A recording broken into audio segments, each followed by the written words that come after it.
Hello friends, welcome to my channel. My name is J Johnson C. എല്ലാവരും സന്തോഷമാണെന്ന് വിചാരിക്കുന്നു. ഇന്നത്തെ നമ്മുടെ ടോപ്പിക്കിലേക്ക് എത്താൻ പെട്ടെന്ന് കിടക്കാം.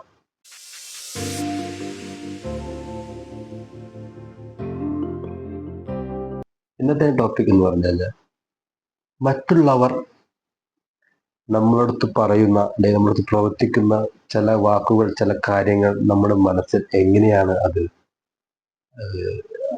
ഏൽക്കുന്നത്, അല്ലെങ്കിൽ അത് എങ്ങനെയാണ് നമ്മുടെ മനസ്സിൽ വന്നു ചെന്ന് പ്രവർത്തിക്കുന്നത് അതിനെ കുറിച്ച് ഞാൻ അവർക്ക് ഡിസ്കഷൻ ചെയ്യാൻ ആഗ്രഹിക്കുന്നു. ഇന്നത്തെ സമൂഹത്തിൽ അല്ലെങ്കിൽ ഇന്നത്തെ കൂട്ടുകെട്ടിൽ നിന്നും പല വ്യക്തികളും, അത് സ്ത്രീ പുരുഷ വ്യത്യാസമില്ലാതെ തന്നെ നമ്മൾ പലരും അനുഭവിക്കുന്ന അല്ലെങ്കിൽ ഫേസ് ചെയ്യുന്ന കാര്യം കൂടിയാണത്.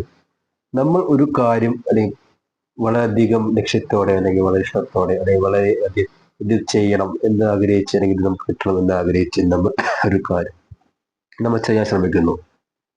പക്ഷെ നമ്മുടെ ഈ ഒരു പ്രവൃത്തി അല്ലെങ്കിൽ ഈ ഒരു കാര്യം ഇഷ്ടപ്പെടാത്ത വേറൊരു വ്യക്തി അല്ലെങ്കിൽ വേറൊരു സമൂഹം നമ്മളടുത്ത് ചിലപ്പോൾ നേരിട്ടു അല്ലാതെയും പറയാം, ഇവനെ കൊണ്ട് അത് പറ്റില്ല, അല്ലെങ്കിൽ ഇവ അത് ചെയ്യണം. പല രീതിയിലും അത് ചിലപ്പോൾ അവനത് ചെയ്യണ്ട എന്ന രീതിയിലായിരിക്കും ഉദ്ദേശിച്ചിട്ടുണ്ടായിരിക്കും, പക്ഷെ ചെയ്യണം എന്ന് പറയും. കാരണം അതവനറിയാം, ചിലപ്പോൾ ചെയ്ത് കഴിഞ്ഞാൽ അത് കറക്റ്റ് ആവില്ല അല്ലെങ്കിൽ കറക്റ്റ് അല്ല എന്ന രീതി ആ ഒരു ദുഷ്ടചിന്ത വെച്ചിട്ടായിരിക്കും ആ ഒരു വ്യക്തി പറഞ്ഞിട്ടുണ്ടായിരിക്കാം. നമ്മൾ ഇതെങ്ങനെയാണ് തിരിച്ചറിയുക എന്നാണ് നമ്മൾ മനസ്സിലാക്കേണ്ട കാര്യം.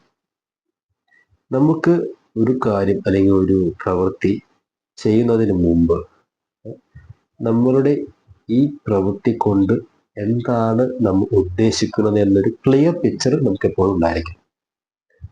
ഈ ഒരു കാര്യം ചെയ്യുമ്പോൾ ഫസ്റ്റ് ഓഫ് ഓൾ എനിക്ക് എന്താണ് അതിൽ നിന്ന് ഉണ്ടാകുന്ന ഒരു കാര്യം.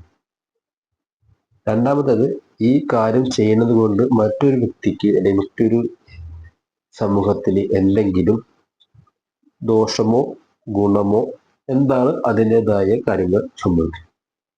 ചിലപ്പോൾ ഇതൊരു കാര്യം ചെയ്യുന്നത് ആർക്കും യാതൊരു ഗുണവും ഉണ്ടാവാത്ത കാര്യങ്ങളും നമ്മൾ ചെയ്യുന്നുണ്ട്. അതിന് നമ്മൾ ഒരു ടൈം പാസ് അല്ലെങ്കിൽ ടൈം വേസ്റ്റ് ചെയ്തു എന്നേ പറയാൻ പറ്റും. നമ്മൾ ഇതിനെ രണ്ടിലും നമ്മൾ ചെയ്യുന്ന പ്രവൃത്തിയെ നമ്മൾ കുറച്ചുകൂടി ചിന്തിച്ചു വേണം പ്രവർത്തിക്കാനായിട്ട്. പലപ്പോഴും നമുക്ക് സാധിക്കാറില്ല. ഞാൻ ഉൾപ്പെട്ട ഈ സമൂഹത്തിൽ അല്ലെങ്കിൽ ഈ ഒരു കൂട്ടത്തിൽ നമുക്ക് ചിലപ്പോഴും സാധിക്കില്ല. നമുക്ക് കാര്യങ്ങൾ പലതും പറയാം, എന്നാൽ പ്രവർത്തിച്ച് അതൊരു റിസൾട്ട് ഓറിയന്റഡ് ആയി അല്ലെങ്കിൽ ഒരു ഗുണപ്രദമായ രീതിയിൽ ചെയ്യാനായിട്ട് നമുക്ക് പലപ്പോഴും ബുദ്ധിമുട്ടാണ്. ഇങ്ങനെയുള്ള സിറ്റുവേഷൻ നമ്മൾ എങ്ങനെയാണ് നമ്മൾ ഹാൻഡിൽ ചെയ്യാൻ, അല്ലെങ്കിൽ നമുക്ക് എങ്ങനെ നമുക്ക് കുറച്ചുകൂടി നല്ല രീതിയിൽ ചെയ്ത് ഗുണകരമായ രീതിയിൽ ചെയ്യാൻ പറ്റും എന്നാണ് നമ്മൾ എപ്പോഴും ശ്രമിക്കേണ്ടത്. ഇപ്പോൾ മറ്റുള്ളവർ നമ്മളോട് ഒരു കാര്യം പറയുമ്പോൾ നമ്മൾ ആ ഒരു കാര്യത്തെ നമ്മൾ വല്ലാതെ അതിന് ആ കാര്യം പറഞ്ഞത് നമുക്ക് ഇങ്ങനെയാണ് അല്ലെങ്കിൽ ഇതുകൊണ്ട് നമുക്ക് ഇങ്ങനെ സാധിക്കില്ല എന്നാണ് നമ്മൾ പിന്തിരിഞ്ഞ് പോകാൻ നിന്ന് കഴിഞ്ഞാൽ നമ്മുടെ ലക്ഷ്യങ്ങൾ നമുക്ക് അച്ചീവ് ചെയ്യാൻ പറ്റില്ല. മറ്റവന്റെ ലക്ഷ്യം, അവൻ പറഞ്ഞ ലക്ഷ്യം അച്ചീവ് ആവുകയും ചെയ്തു. അവൻ എന്ത് പറയുന്നു അല്ലെങ്കിൽ അവൻ എന്താണെന്ന് നമ്മൾ നോക്കേണ്ട ആവശ്യമില്ല. നമ്മുടെ കാര്യങ്ങൾ വ്യക്തിപരമായ കാര്യങ്ങൾ നമ്മൾ നേരത്തെ പറഞ്ഞതുപോലെ നമ്മൾ ചെയ്യുന്നത് മറ്റുള്ള വ്യക്തിക്കോ സമൂഹത്തിനോ കൂട്ടത്തിനോ ഗുണമാണ്, നല്ലതാണ്, എനിക്കും നല്ലതാണെന്നെങ്കിൽ നമ്മൾ ചെയ്യാം, മുന്നോട്ട് പോവുക എന്നാണ് എനിക്ക് നിങ്ങളോട് ഈ വീഡിയോ കാണുന്ന എൻ്റെ എല്ലാ സുഹൃത്തുക്കളോടും പറയാനുള്ളത്. നമ്മൾ മറ്റുള്ളവരുടെ വാക്കുകൾ നമ്മൾ കേൾക്കാം, അതിൽ നിന്ന് നല്ലത് മാത്രം നമുക്ക് തിരഞ്ഞെടുക്കാൻ സാധിക്കട്ടെ എന്ന് ആത്മാർത്ഥമായി ആശംസിക്കുന്നു. It's enough me, J Johnson C.